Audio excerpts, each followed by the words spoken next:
जिंकणारे जिंकण्यासाठी खूप वेळा अगोदर हरलेले असतात. म्हणून नेवर गिव्ह अप. जेवढे प्रयत्न जास्त तेवढे यशस्वी होण्याचे चान्स जास्त.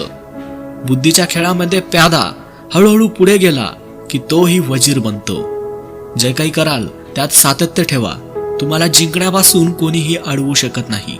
करायची जिद्द असेल तर तुमच्यासाठी सगळ्या गोष्टी शक्य आहेत. आत्ताच इतकं करून घ्या की अवघड काम करायचं वय निघून गेल्यावर कोणती काम करावी लागणार नाही.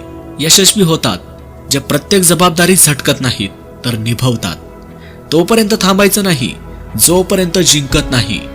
त्यांच्या बोलण्याकडे लक्ष देण्यापेक्षा स्वतःच्या ध्येयावर लक्ष द्या. भूतकाळात वाईट घडलेल्या घटनांबद्दल जास्त विचार करत बसू नका, नाहीतर तुम्ही आलेल्या संधी गमावून बसाल. स्वप्न बघणारे खूप असतात, तुम्ही स्वप्न पूर्ण करणारे बना. निश्चय पक्का असेल तर आपण कोणत्याही गोष्टींवर मात